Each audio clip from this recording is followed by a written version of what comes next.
30 seconds and counting. Astronauts report it feels good. T-minus 25 seconds. I believe that this nation should commit itself. 12, 11, 10, 9. Ignition sequence start. To achieving the goal 5, before this decade is out. 2, 1. Liftoff. We have a liftoff. Of landing a man on the moon and returning him safely to the Earth. Liftoff, the clock's running. On July 20th, 1969, Apollo 11 astronauts Neil Armstrong and Buzz Aldrin became the first men to set foot upon the moon. Houston, the Eagle has landed. That's one small step for man, one giant leap for mankind. 4 months later, Apollo 12 successfully landed on the lunar surface, and astronauts Peter Conrad and Al Bean walked on the moon November 19, 1969. And in April 1970, NASA launched the crew of Apollo 13 into the vast ocean of space to continue man's lunar exploration. But 56 hours into the mission, a devastating malfunction left the spacecraft leaking precious oxygen and the crew of 3 astronauts facing a life and death crisis. Okay, Houston, we've had a problem here. This is Houston. Say again, please. Houston, we've had a problem. We could have lost O2 tank 2. We got to get a pressure readout on that thing. O2 quantity number 2 is 0. We are vetting something out into space.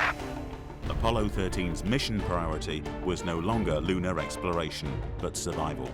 With ground teams working around the clock, NASA faced the formidable task of returning the crew safely to the Earth. Failure of the oxygen tank on Apollo 13 almost brought the mission to an end in a catastrophic way. The mood in mission control was immediately one of disbelief. I have absolutely no clue to what happened. Something happened to the fuel cells in the oxygen tank. We're going to hit 100 psi in an hour and 54 minutes. That's the end right there. So they only had a few minutes of power left. We're still 70 to 80 hours away from the Earth.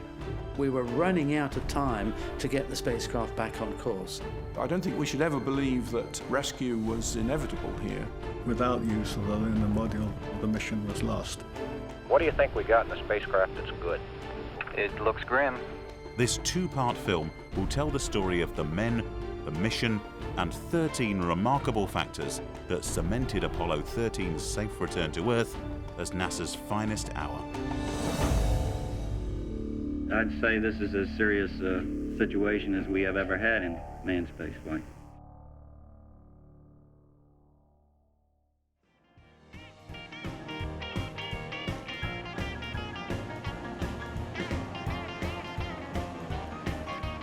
April 1970. NASA's Apollo space program is in full swing. The last 16 months have seen 12 men fly to the moon and 4 walk on its surface.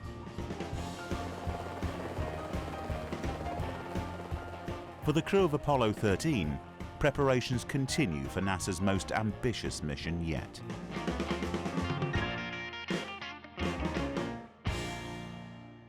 Navy captain and veteran astronaut Jim Lovell is mission commander. Lovell is one of NASA's most experienced astronauts, and Apollo 13 will be his 4th spaceflight. Well, I was among the second group of astronauts that came into the program back in 1962. My experience before consisted of basically naval aviation, mostly in the testing field.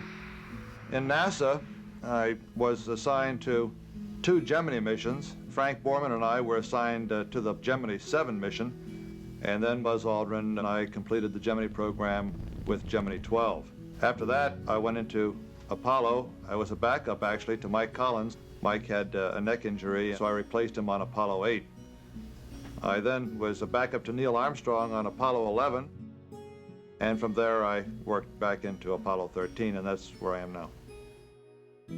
The early astronauts who ranked for commander status in the early Apollo missions were test pilots who were very necessary for really getting hold of these beasts, putting reins on them, and wringing out the very best that they could in performance.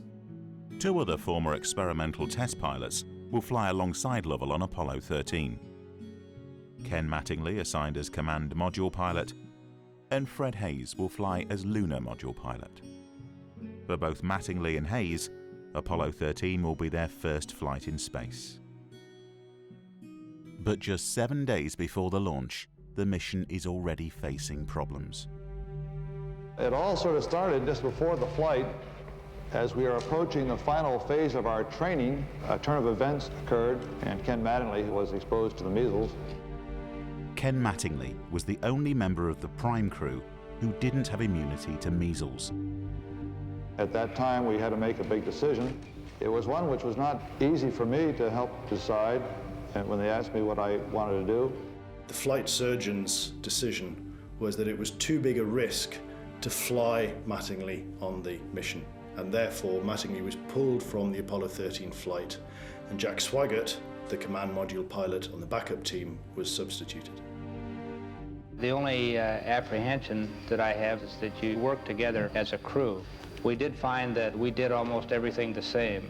And once this was determined, I had no apprehension at all. I felt that it was my job to get Jim and Fred there rested. I felt I could do that. I felt I could accomplish the majority of the orbital science objectives of the flight.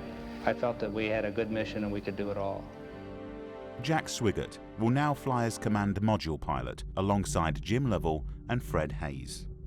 Apollo 13 will be his first flight in space. The main mission objective of Apollo 13 is basically the scientific exploration of the moon. We hope to find out a lot about the origin of the moon, and from that, the origin of our own planet, the Earth. We have, of course, a secondary objective in continuing the development and testing of the space systems itself for, of course, in future flights to other places. Apollo 13 really went to take a step further than the previous two Apollos that had been on the moon. They had landed in areas called mare, these sort of flat plains, which occupy quite a bit of the moon's surface. And they contain no digging implements, really, so you only looked at the rocks that were right on the surface. And there's a lot of interest in really what's happening down below the surface of those mare. So Apollo 13's aim was to go to an impact crater where some huge collision had happened with an asteroid.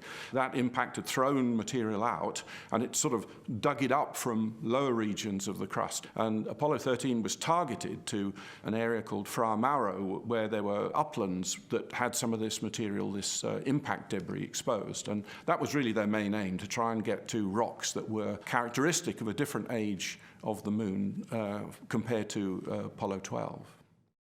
The particular objective of 13, of course, is a highland landing. We'll use the lunar module to land in a mountainous or hilly terrain called Fra Mauro, to explore Fra Mauro on foot, to look and find out exactly how it was formed, and also to deploy an experimental package called ALSEP. It was a mission where the crew were definitely very interested in the science. The previous flights had been mainly engineering flights, Apollo 11 and Apollo 12, although a lot of science was done on both of them. We decided that we were going to have a heat flow experiment, which was going to measure any potential heat coming out of the moon, and that needed a drill, a Black & Decker 12-volt drill, specially developed to drill these 3-meter holes, 1 inch in diameter, on the lunar surface. It was a more sophisticated piece of equipment than flew on Apollo 12. Having the drill was a difficult thing to work on. They had to drill the 2 holes, they had to put probes down in them and have all this connected up to the central station. It was the most complex experiment that we had up to that time. But 13's motto was from the moon knowledge, and the crew were really enthused with the science they were going to be doing and to do the best they could with our equipment. And we had a very good working relationship with them. But the American public does not share NASA's enthusiasm for the next Apollo mission.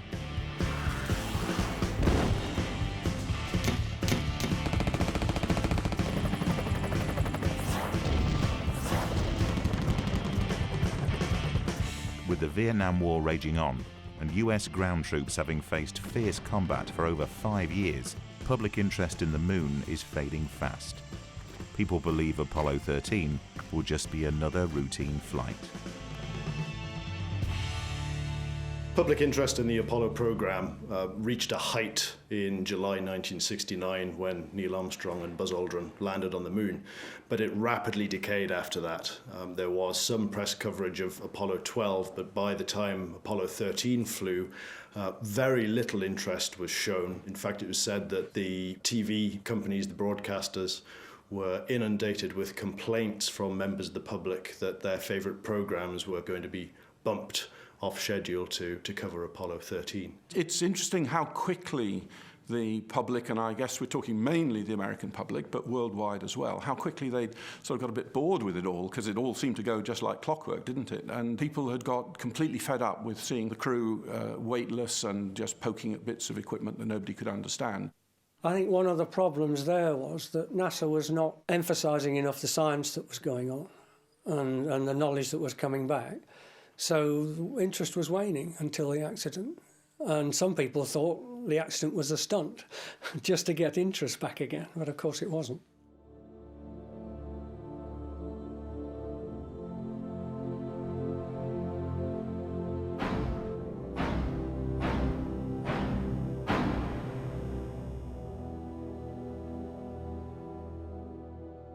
For the eyes of the world now look into space, to the moon and to the planets beyond. And we have vowed that we shall not see it governed by a hostile flag of conquest, but by a banner of freedom and peace. We have vowed that we shall not see space filled with weapons of mass destruction, but with instruments of knowledge and understanding. This is Apollo Saturn Launch Control. Now, as we move into the final phase of the countdown, we're receiving go, no-go checks from various elements of the launch team. The spacecraft test conductor gave the test supervisor a spacecraft ready.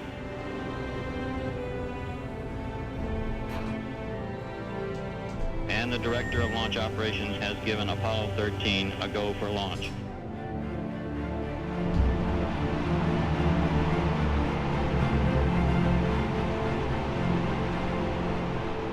T-minus 1 minute and counting. First stage, second stage, third stage going to internal power. T-minus 25 seconds and counting, and Apollo 13 is go.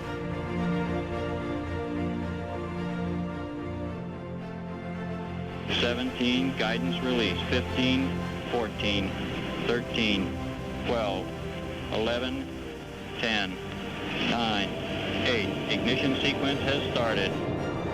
6, 5, 4, 3, 2, 1.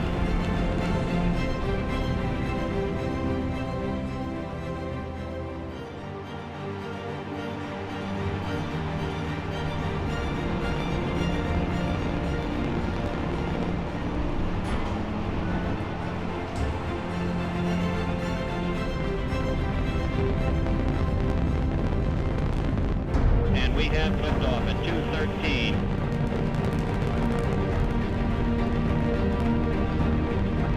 The Saturn V building up to 7.6 million pounds of thrust, and it has cleared the tower.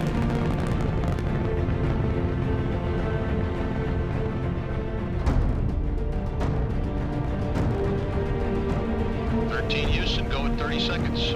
Roll complete and we're pitching. Roger that. You feel a Saturn V launch. It actually shakes you. You really are willing it to go. Altitude 1.2 miles, velocity 1,500 feet per second. Stand by for mode 1, Charlie. It's like millions of thunderclaps going off. All the simulations are done. All the rehearsing is done. Now it's time to get on with the job. And 13, your go for staging. Go for staging. We're ABS manual.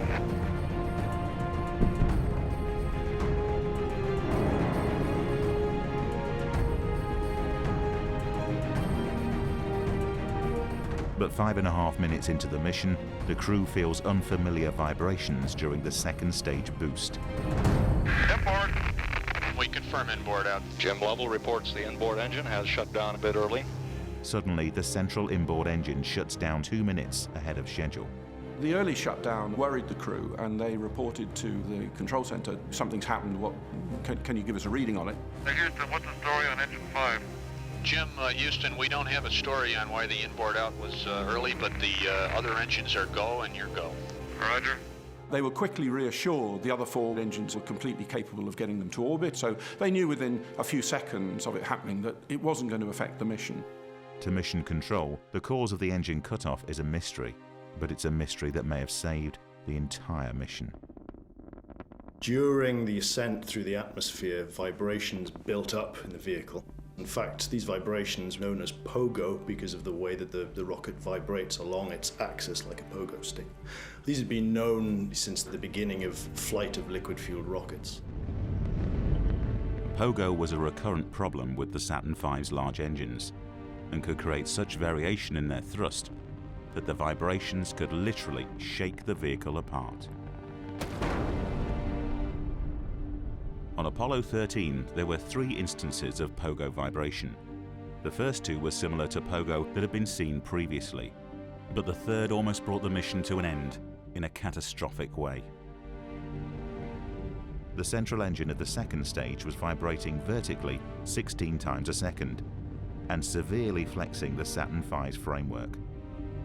So they had sensors in to detect when this was happening, and one of those sensors shut down the center of the cluster of 5 engines. But had the vehicle gone through another cycle of growth of this pogo, it would have taken the vehicle outside of the structural limits, and that would have been catastrophic. And it's the Apollo 13 flight that galvanized the flight engineers to actually go back and revisit pogo, because it was obvious that the vehicle had been taken very close to failure and pogo suppression measures were put in place. 13 Houston, trajectory's good, thrust is good. Roger. And we don't have too much of a handle on why the inboard cut off early, except that it apparently was an engine problem, but we're certain that you'll be able to make TLI based on what we're looking at now. Roger, nothing like an interesting launch. That's right. After the early engine cutoff, the flight continues as scheduled for the first 2 days. Apollo 13 is on course for the moon, looking to be the smoothest mission of the program so far. Okay, you're on candid camera. We did notice one thing, Vance. Right. Can't comb your hair up here. Well, I guess you have to give up something. And I thought we'd get a picture of Jack, just so that all the girls know that he's still here.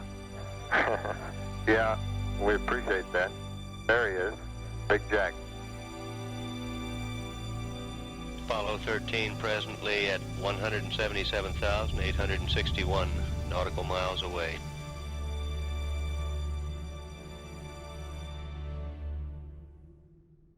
"55 hours and 46 minutes into the mission, the crew finish a television broadcast showing how comfortably they live and work in zero gravity.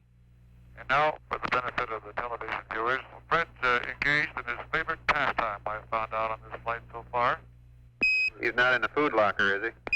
That's his second favorite pastime. He's rigging his hammock for sleep on the lunar surface now to try it out to see what it's going to be like. Roger, sleeping and then eating. It's kind of difficult here, Jack, getting into a hammock in 0G. I'm not sure if I keep floating away from it or it keeps moving away from me. We might give you a quick shot of our entertainment on board the spacecraft, which has been keeping us company for some time.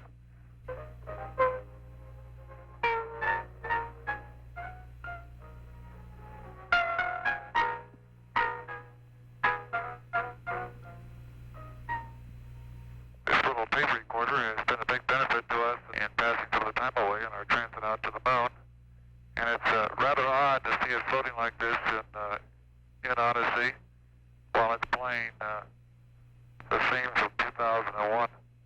Okay, Jim, it's been a real good TV show. We think we ought to conclude it from here now. What do you think? Roger, sounds good. And this is the crew of Apollo 13. Wishing everybody there a nice evening. And we're just about ready to close out our inspection of Aquarius and get back for a pleasant evening at Odyssey. Apollo 13, Houston. We've got one more item for you when you get a chance. We'd like it to stir up your cryo tanks. Okay. Stand by. 7 minutes after finishing the broadcast, Mission Control instructs Jack Swigert to turn on the fans inside the spacecraft's 2 liquid oxygen tanks, a routine procedure to stir the tank's contents. But as the fan inside the number 2 tank switches on, damaged wiring creates a spark. The flight up until about 56 hours was, I guess what you'd call entirely nominal. We had followed the flight plan. We were ahead of the game. Fueled by the oxygen, a fire spreads inside the tank. The rapid pressure buildup ruptures the oxygen tank. Fred was still in the lunar module. Jack was back in the command module on the left-hand seat. And I was halfway in between in the lower equipment bay, wrestling with TV wires and a camera. High-pressure gas floods the fuel cell bay in the service module, blowing out a 13-foot panel of the spacecraft.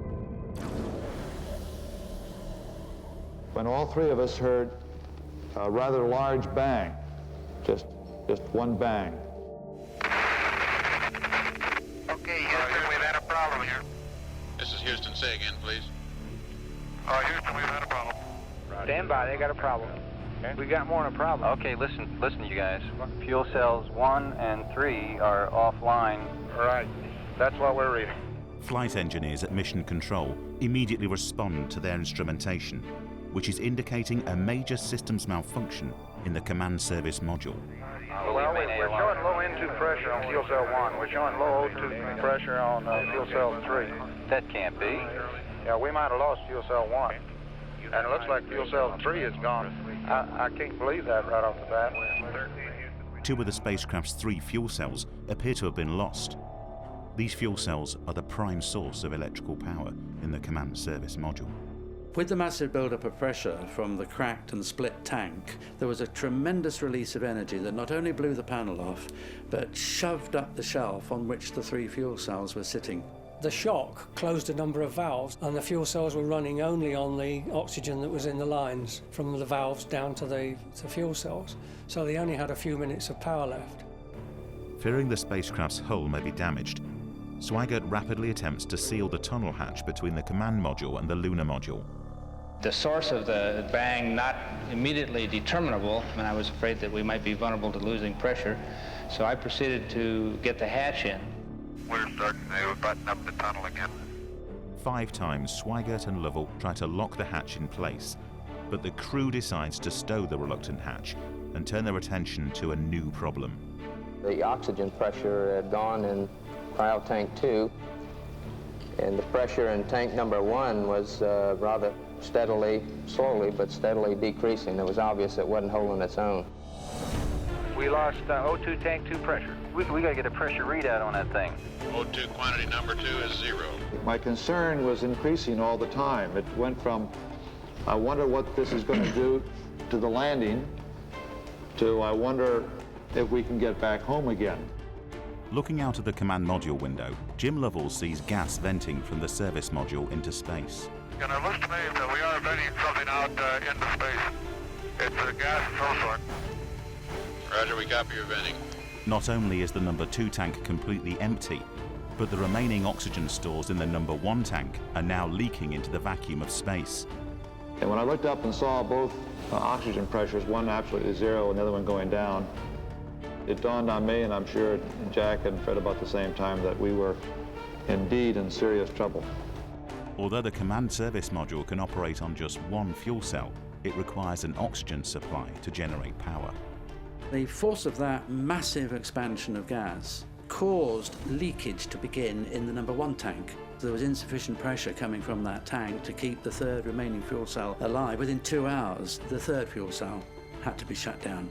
It was quite apparent to me that it was just a question of time that the command module was going to be dead, that we were going to lose that fuel cell also. That's the only means of electrical power for everything needed to get the crew back to Earth alive. 200,000 miles from Earth, astronauts Lovell, Hayes and Swigert are now flying towards the moon in a dying spacecraft. NASA must devise a plan to bring their men home before the remaining fuel cell fails completely. Apollo Control, Houston, continuing to closely watching oxygen quantities, and if necessary, the 13 crew can use oxygen from the lunar module. At the beginning of the Apollo program, NASA needed to develop a system that would successfully fly astronauts to the moon and back, and the decisions that were made will now directly influence Apollo 13's chances of survival. At the very start of the program, when it was just drawings on bits of paper, there were a number of options, and various parts of NASA preferred various options. One option was to build a huge rocket, much bigger than Saturn V. It was called the Nova, and just send them straight to the moon, land the rocket on the moon, and then it was so big it had got fuel to come back. This was favoured, I think, by von Braun, actually. Then there was another scheme which had you go into Earth orbit, and then you separate out into various units, and some of them travel to the moon and some of them don't. The system NASA committed to, known as Lunar Orbit Rendezvous, uses two separate specialized spacecraft, the Command Service Module and the Lunar Module, known as the LEM. The Command Service Module consists of two sections: the pressurized command module capsule that housed a crew of 3 astronauts and the equipment needed to fly to the moon and back, as well as survive re-entry and splashdown, and the larger service module that provided propulsion, electrical power, and storage for the command module consumables, such as oxygen and water. The lunar module was designed to fly 2 astronauts down to the moon's surface, while the 3rd astronaut stayed in lunar orbit in the command service module. Therefore, the lunar module had its own independent life support and power systems necessary to support the 2 men while they explored the moon. Within 3 hours of the tank rupture, all oxygen stores in the service module will be lost, along with all supplies of water, electricity and propulsion, and the command module will be unable to sustain life. But the benefits of the Lunar Orbit Rendezvous system are about to offer Apollo 13 a chance of survival. Flight Econ. Go ahead, Econ. The pressure in O2 tank 1 is all the way down to 297. We're going to hit 100 psi in an hour and 54 minutes. That's the end right there. We're starting to think about LEM lifeboat. Yeah, that's what we're thinking about too. We figure we've got about 15 minutes worth of power left in the command module, so we want you to start getting over in the LEM and getting some power on that. It was apparent, and the ground told us so, and they were right on the ball all the time, that the only way to survive the situation was to transfer to the lunar module, and we started going through procedures to get power on and to align the platform. With its independent life support, power and guidance systems, the lunar module can act as a lifeboat and keep the crew alive. The lunar module could act as a lifeboat because it's an independent spacecraft and was designed to go down to the lunar surface and come back, which meant it had a lot of capability, propulsion capability, life support and guidance.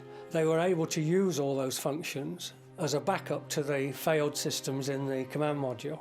The lunar module was the only vehicle available to get them out of a very tricky situation. Without use of the lunar module, the mission was lost.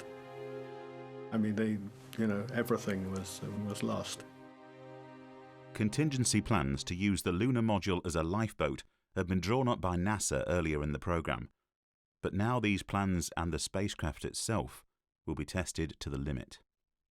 Gee, I think back in Apollo 9 we first started looking at the LEM as more or less a lifeboat, and fortunately, although the exact procedures do not tailor the exact case we've got, we had looked at the utilization of the LEM for an awfully long time, so we knew what the limitations were. We developed workaround procedures wherever it was possible. I think the LEM spacecraft's in excellent shape, and I think it's fully capable of getting the crew back. I think, as we have found before, every time we've put the LEM spacecraft to a test, it's always done much more than it was guaranteed to do, and I think this is a good case in point. So a lot of thought had been given to the possibilities of rescuing the crew. Well, we didn't end up with a rescue capability. We didn't end up with a system that had duplicates. But we did have a system that could be turned on its end and used in a completely different way. 1 hour after the oxygen tank rupture, the dying systems in the command module have started draining power from the re-entry batteries. On Apollo, electricity was generated from fuel cells which use oxygen and hydrogen to react. And so the loss of oxygen in the service module meant that the spacecraft could no longer generate power, and the only power remaining was in batteries used for re-entry. During a normal mission, the command module capsule was separated from the service module just prior to re-entering the Earth's atmosphere. But this separation severed its power supply from the onboard fuel cells in the service module. So you have to have batteries in the command module to keep you going, and the re-entry batteries do that job. And without them, you can't operate the command module through re-entry. We have 3 re-entry batteries in the command module, and we have no way of recharging these things now with the fuel cells gone, so we don't want to waste any of this valuable electrical power by running unnecessary equipment in the command module. The command module must not run on the re-entry batteries any longer than necessary.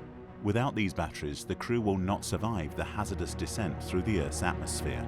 To minimize power consumption, Mission Control initiates emergency power-down procedures. We've really got to get that battery off the line. Ecom, I think we ought to start powering down. Yeah. The emergency 1-5, power down. Okay, 13, this is Houston. We'd like you to go to your checklist, emergency pages 1-5. Power down until you get an amperage of 10 amps, less than what you got now. All non-essential systems in the command module are shut down except for the guidance computer, which holds the critical parameters needed to direct the spacecraft home. The crew must now race to power up the lunar module and transfer these guidance parameters to its onboard computer before they lose power in the command module. It normally took 3 to 5 hours to power up a lunar module. They had to do it in 90 minutes. They were really rushing to close down the command module and bring the lunar module up from cold. They had to use modified lunar module power-up procedures, and these were developed very quickly between the crew and the ground, and they had to shortcut to get the lunar module up to keep them going. We knew that the command module was going to lose it pretty soon because we were going to lose power. The first milestone was to get alignment on the LEM platform. Alignments are important because without knowing exactly which way the attitude of a spacecraft is in space, there's no way to tell how to burn or how to use the engines of that spacecraft to get the proper trajectory to come home. So we had to have an alignment on board the spacecraft. A very important phase was when they were leaving the command module. The LEM attitude system didn't know where it was pointing. Alignment of the guidance reference was normally done using stars. The problem after the incident was that there was debris floating around the spacecraft. There was a whole bunch of particles like fireflies in a night sky.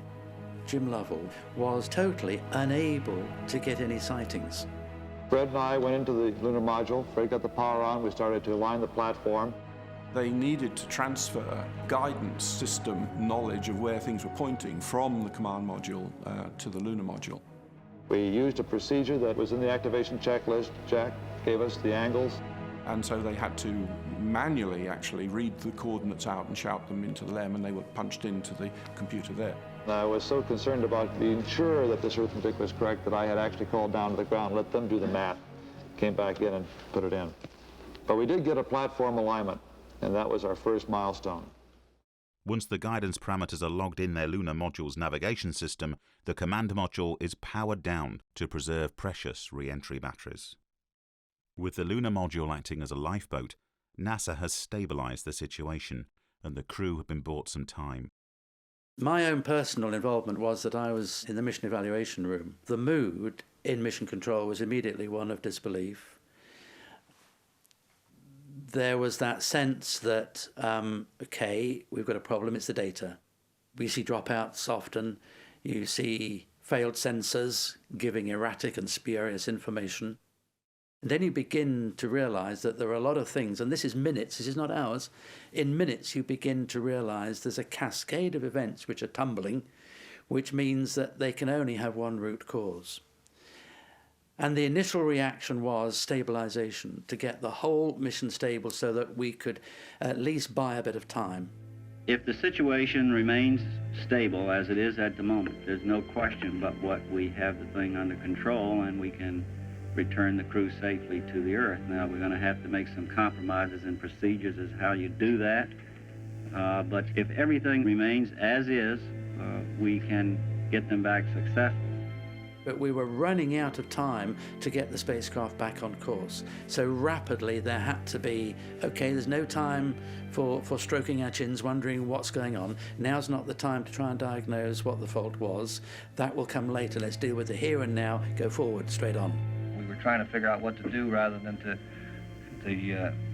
play out the old data. And that's what we'll be doing till we get them back on the water, is concentrating on everything that is their lives are dependent upon at the moment rather than worrying about the accident, because there's nothing we can do about that now. The service module is no longer useful in most cases because the oxygen is depleted. Essentially, assimilate as much data as possible, assign people to study those particular problem areas on how we keep the crew alive and how we keep our options open. I was involved with the ALSOP experiment. I was a test engineer working at the Cape. We were called in the middle of the night telling us that it had happened. We went in and we had a discussion about whether we could use our nuclear power plant, which was on our experiments, on the ALSOP experiments, to give them extra power. They'd have to go outside, which would mean using a lot of oxygen because you'd have to depressurize and repressurize again. They'd be working with a hot 1500 degrees fuel capsule, maneuvering that in zero-G, getting it into the generator, and then finding a way of connecting that to the power system. And it was decided it was just too dangerous. They just would not succeed in doing it. I worked as a support contractor to the Guidance and Control Division during Apollo. My impression during the early time of the mission was great concern for understanding what had happened and the best way to get out of the situation. And although there was a lot of tension among all the people, nobody really lost it. They somehow kept going and encouraged the crew. The crew, more than anybody, knew how serious the situation was. One gets the impression of a sort of calm, searching for answers, but nobody really getting upset. And I think if anybody had really got upset, that probably would have been very serious. NASA must now focus on the best strategy for returning Apollo 13 home. The free return trajectory was a flight path to the Moon designed by NASA earlier in the Apollo space program. Established by the Saturn V rocket, this trajectory would send the command service and lunar modules towards the Moon and use the gravity of the Moon to slingshot the spacecraft back to Earth without the need for further propulsion. The advantage of this trajectory is that in the event of a systems failure on board the spacecraft, the crew would still return safely home. However, as the Apollo space program progressed, the free return trajectory would restrict NASA from visiting more scientifically interesting landing sites. Therefore, a hybrid trajectory was flown from Apollo 12 onwards, where the spacecraft would maneuver away from the free return onto a specific translunar trajectory to reach their landing site. Prior to the oxygen tank failure, Apollo 13 had departed from the free return trajectory. But with its limited power and consumables, it is now vital that Apollo 13 maneuvers back onto the free return trajectory to make use of the Moon's gravity and slingshot back towards the Earth. Failure to get back on the free return will see the crew locked in lunar orbit, adding greater strain on the already limited consumables. But with the condition of the service module and its large propulsion engine uncertain, NASA is left with no option but to use the lunar module's smaller descent engine to fire the spacecraft back onto the free return trajectory. We're going to make a free return maneuver of 16 feet per second at 37 minutes from now. That's a 16 foot per second dip burn in 37 minutes. Roger. Many years before the first landing, one of the senior managers must have had a bad dream or something, because he said, what if that main engine that we need to get us back to Earth fails? It drops us into Moon orbit but we've no means of reigniting it. I want to know, he said, if the lunar module's propulsion system and its onboard consumables can be worked in such a way that it can get the crew out of moon orbit and on their way back to Earth. And those tests were done. And Grumman, the manufacturer of the lunar module, conducted tests to see how you'd steer the attitude of the two spacecraft from the other end, how you'd use the descent engine, normally used for going down to the surface of the moon, to boost you back out of moon orbit and back to Earth. I had never tried that before. I really don't know who had, and it's a very difficult task. And we spent a lot of our first part of our emergency or survival time just learning how to control the spacecraft in this mode. Almost every facet of the procedures that were used to get the crew back had been simulated in one way or another, but the really, really crucial thing which everybody feared was that nobody had put those all together in a string of events. It was always thought, well, this might happen, that might happen, one or the other, but never all in a row as they did on 13.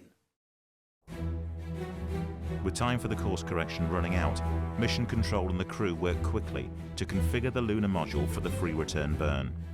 Okay, here we go, the mid-course correction for free return. And I have your LEM GDA angles. Pitch, 5.86. Roll, 6.75. Your dip throttling, 5 seconds at 10%. Burn the rest at 40%. GDA angles, pitch, 5.86. Roll, 6.75. Dip throttle, 5 seconds at 10%. Burn the rest at 40%. Roger. Okay, Jack, we have a mid-course for free return. Okay, master arms on, 1 minute. Roger, Aquarius, and you go for the burn.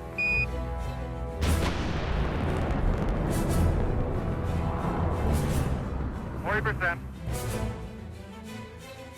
Okay, Aquarius, you're looking good.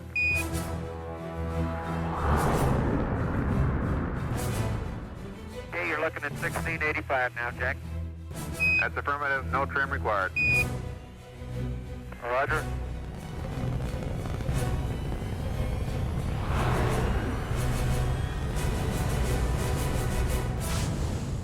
Auto shutdown. Okay, Houston, burns complete. Roger.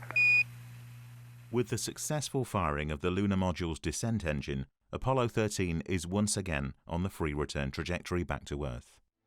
But with only a 45-hour lifespan intended for a 2-man crew, the lunar module must now be configured to keep 3 men alive for over 90 hours. Our feelings varied during the emergency. There were moments when I didn't know how much consumables we had, whether we could make it back or not, but in a situation like that, there's only one thing you can do. You just keep going, and you just keep thinking up where you can get more consumables. And so that's exactly what we did. Well, the lunar module is not a big space. It's about the size of 1.5 telephone booths inside. To enable it to support 3 men for 3.5 days, the whole way in which it was operated had to change. A big problem that faced them initially was what we call the consumables, so the oxygen, the electrical power, as it turns out the water, and then crucially towards the end the carbon dioxide. They had rather a small amount of electrical power in the command module, but they had oodles of it in the LEM, so they weren't really worried about lasting a couple of days in the LEM. Interestingly, they had a fair amount of oxygen to breathe in the LEM as well, and it's not difficult to understand why that was, because of course the LEM was planned to go down onto the lunar surface and open the door and let all the oxygen out, so they'd got plenty of oxygen to breathe in the LEM. Electrical power for the LEM was available, but the real crucial point was that they needed water to cool the electrical equipment. You can imagine all of these high-power things all jammed into this tiny space, so big problem with getting the heat out. You can't cool electronics in space because vacuum doesn't conduct heat, so you don't get convection.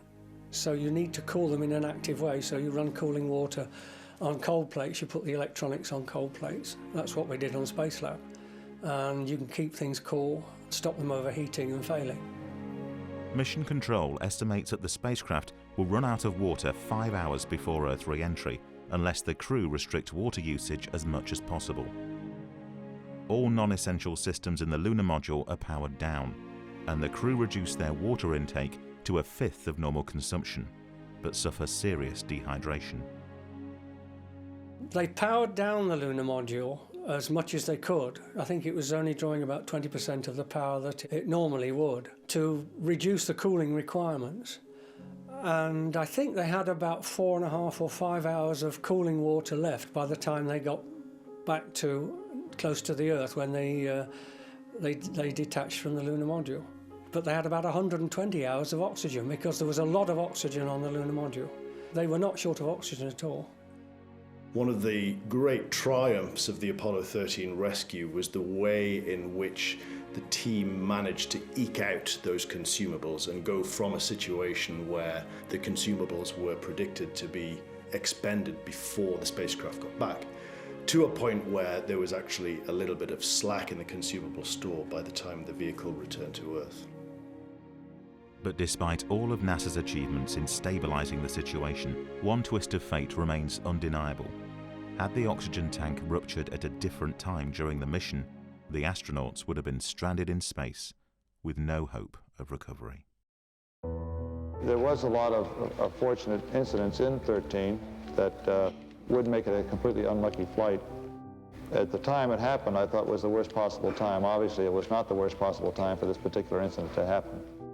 The oxygen tank failure occurred at a distance of about 200,000 miles from the Earth as the spacecraft was approaching the Moon. That is a quite fortuitous place for this to happen. Had the oxygen tank failure happened several hours before the point when it actually did, then the situation would have been very, very difficult. It's very likely that it would not have been possible to stretch the consumables out far enough so that the astronauts still had water and electrical power in time for re-entry. And without power for re-entry, the mission was doomed. When you lose 2 fuel cells and an oxygen tank and the oxygen runs out of the other and all that, that's something very significant. It'd be very difficult to design against that. We're fortunate that we're on the way to the Moon with the LEM on board, or LEM attached. If the explosion had happened before they had connected the lunar module round to the command module, then the astronauts couldn't have got into it, so there would have been no lifeboat. Any time that you still have the lunar module in the condition that we have it in this case, where we've not used any of its consumables, then we're in a very good situation. We've always called the LEM a good lifeboat under those circumstances. If at any time in the mission, however, the LEM had separated, then it would be a fatal situation. Had the event happened later, after the lunar module had separated from the command module, after the point where the 2 astronauts bound for the lunar surface had actually detached and were on their way down, or even on the surface, then the situation would have been very serious because of the fact that the command service module would have been left without any power, so communications with the astronauts on the surface would have been nigh impossible. You'd have had a dreadful, dreadful situation where the guy going around the Moon was lost, and the 2 guys on the Moon for a while were okay, but then there was no way back for them. So if you're looking for good luck in the Apollo 13 story, it was that it happened when they could rescue them. There were a lot of opportunities before that and after that. If it had happened then, they couldn't have rescued them. So I don't think we should ever believe that rescue was inevitable here. And a lot of the NASA engineers, although publicly they were saying, well, you know, this is fine, their estimate of the chances were below 50-50 and some a lot less than that. If you're going to have a catastrophic failure of an oxygen tank on a flight to the Moon, then somewhere around about 200,000 miles from the Earth outbound is possibly the best place to have it. Apollo 13 now 421 nautical miles above the Moon. Just a little over 1 minute now from time of loss of signal with the spacecraft. Standing by, continuing to monitor. This is Apollo Control, Houston.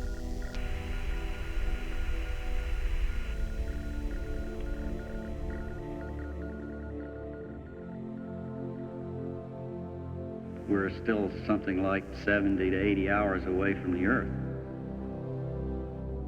I would only guess that the crew feels that the situation is under control. But they were in a serious condition and they knew they had a job to do. If the situation remains stable as it is at the moment, we have the thing under control and we can return the crew safely to the Earth. With the spacecraft back on course, the consumables stable, and the astronauts surviving in the lunar module, NASA has successfully averted the immediate danger. But with Earth still 250,000 miles away, the return flight is about to present the crew with a whole new series of life-threatening situations. This is Apollo Control, Houston. We've had loss of signal with Apollo 13 as it passes above the backside of the moon. We're at 77 hours, 9 minutes, now into the flight of Apollo 13.